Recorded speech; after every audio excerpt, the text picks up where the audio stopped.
Should I make a list and tell him what to do? Hey there, I'm Sharon Pope. I help strong and successful women who are struggling in disconnected marriages get the confidence and clarity they need to either fix the struggles in their marriage or be able to move forward and do it without regret. If you like what you hear, I hope you'll subscribe to the channel.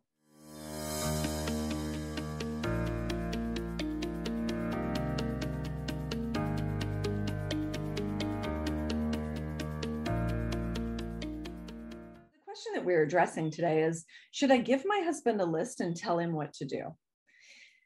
I'm going to tell you something. When I was in my first marriage, had I made a very prescriptive list of all the things that I needed him to do, he would have checked those boxes dutifully every day, at least for a while, until he felt like the marriage was out of the danger zone, and then he'd probably stop doing them. That's typical sort of human behavior. And that list that I would make for him might have said something like, I need 2 hugs a day. I need you to text me once a day. I need you to tell me that I'm beautiful at least 3 times a week. Every other week, I need you to plan a date night for us, and I need it to be something new and different each time. Something like that, right? Like sometimes our men will look to us to say, look, I want to make this work. I want to do what you need, but I don't know what you need. So tell me what you need. And then as women, we resist giving them the map and telling them what to do because we feel like either he should intuitively know what we need and what we desire, or because we know how that works, or that he should take the initiative to figure it out. Like planning a date night, like just take the initiative, figure it out, make the plans, make the reservation, tell me what time, tell me what to wear, you know? So I understand both sides of the perspective. And I always say, look, health never resides in the extremes. It always resides somewhere in the middle. So our men are not mind readers. If they knew what we wanted, they probably would be giving it to us. So we have to go in assuming they don't know, which means we haven't really communicated it that well. We haven't been as direct as we need to be. We haven't let them know that there are outcomes and consequences to if things don't shift and change. So while I understand our hesitancy to give them the map and tell them exactly what to do, here's what I'm going to offer. Let's see if we can find some healthy ground that's in the middle. Because the extreme of expecting them to read your mind, we know how that's going to work. It's not going to work. And the list of, I need you to give me a 2-hand hug with nothing in your hands that lasts more than 10 seconds twice a day. That seems ridiculous, which, by the way, that was part of my marriage. I had told him, like, I need to be hugged like once a day. And he used to give me this like buddy hug. He would give me like the one arm, side to side, shoulder to shoulder buddy hug. And then I was like, oh, I'm sorry, I should have been more detailed. I need a 2-hand hug every day. So I completely understand this. Now, here's the middle ground. So let's say that some of his, let's call it childhood wounds, are showing up in your marriage and negatively impacting your marriage today. And the reason for that is because they haven't been addressed and they haven't been healed. So of course, it's a narrative that's playing out in your relationship. Let's say it's anger, or how he parents, or how he reacts, or that he's controlling. Any of those things can be spurred from childhood wounds. So let's say those are one of those things is what's transpiring in your marriage. And there is a way through it. There is a way to solve that issue. And let's say it requires therapy.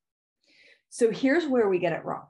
We don't have to find the therapist, set up the appointment, put it on our husband's calendar, and then ensure and ask and follow up to make sure that he went to the appointment. We don't have to do all that. What we do need to do is communicate clearly that, look, this is a deal breaker for our marriage. If you don't work through this and navigate this, it's ultimately going to be the death of us. So I need you to have active engagement in therapy whatever that means for you, right? Could be once a week, could be once every 2 weeks. But this is not like this. Childhood wounds are not one and done. And they're not like, oh, I went 4 times, it was fine. Nope.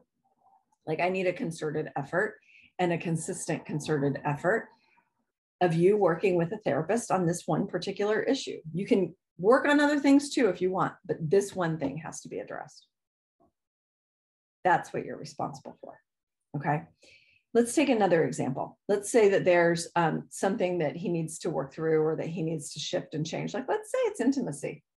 You know, like there was no guide for young boys on how to create intimacy. So those young boys grow into grown men who think intimacy is sex. But in order to create and sustain a loving, connected, committed relationship as grown adults, you better know your way around intimacy to some degree. And sadly, most people don't. But that doesn't mean it's not a learnable thing. He can learn it, right? So it doesn't mean you have to coach him up and train him on what intimacy is and what it isn't, and how to cultivate it and how to sustain it and how to make sure that it's present in your marriage. But what you can do is go, you know what? I know this particular teacher who's really good on teaching on this topic. And I know they've got a podcast and some YouTube videos and a blog. And they probably have courses and coaching and whatever else, right? But check out what this person is doing. Like find someone that you think might resonate. Find 1 or 2 people that you think might resonate. Give him those names and then gently send him on his way and let him take the lead from there. That can be helpful. Let me give you another one. Like if we take the example of like, I need a 10-second 2-hand hug twice a day. You don't have to do that, but you can and you should. If physical affection is important to you, then he needs to know that. And he needs to know, you need to give him a reason why. So physical affection is really important to me. And something like a hug or holding my hand or reaching for me or touching the small of my back, that can go a long way. It costs you nothing. It takes 2 seconds out of your time, and it means the world to me. And when you do that, it really makes me feel your love for me. So if you could do that for me more frequently, that would be amazing.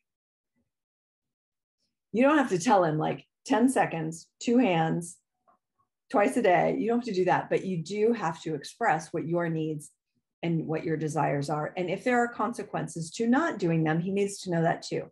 He's got to have all the information in order to be able to make good choices for himself, right? So here's the deal. You don't have to give him this prescriptive list and let him check the box every day, because honestly, that's just good behavior. And it doesn't feel heartfelt. It doesn't feel genuine. And I get why we want men to take more initiative and figure it out and find the teacher and read the book or follow the person, listen to their podcast, apply it in your marriage. But, you know, the nature of human beings is that in general, they do what they have to do, not what they should do. So tell him what you need, of course, but don't be so prescriptive and stop short of enabling him. Because if you enable and you do it all for him, then he doesn't have to do it. Let him know like how powerful he is in his own life and how he has a role in this marriage, and that the ways that you see him trying really go a long way and that they matter and that you're paying attention and you appreciate it. That's the kind of stuff that can help you move forward. And if he takes no action, if you give him the teacher and you point him to the book and you send him on his way, or you tell him it's a deal breaker and he does nothing, which will happen sometimes, then you do know what's important to him. Because adults do what they want to do, don't we? Like ultimately, at the end of the day, we do what we really, really need to do. We do what we really have to do. We do what we really want to do. So his inaction is telling you just as much as his action is telling you. It's telling you whether this is a priority. It's telling you his ability or willingness to get uncomfortable. Because learning something new is never comfortable, especially when we're talking about intimate things. So it's going to give you some really important information to help you determine whether or not the relationship can evolve beyond where it is today. All right. If you would like to try to figure out your way through this of there's a lot of my needs that I'm not getting met, and I don't know how to even try to get those needs met in my marriage, then go to clarityformymarriage.com and let's just explore. Let's just see if I can help you. Let's see if there's a fit for you and I to work together in some kind of coaching capacity to help you move through this and to help you get to clarity for yourself so that you know whether or not your marriage can be fixed, or if the only answer is to lovingly release it. Go to clarityformymarriage.com. If you like what you heard, I hope you will subscribe to the channel. And if you want to be notified every time I post a new video, all you have to do is click the red icon in the upper left corner at the end of this video, and you'll get a notification every time a new video is posted. Take good care.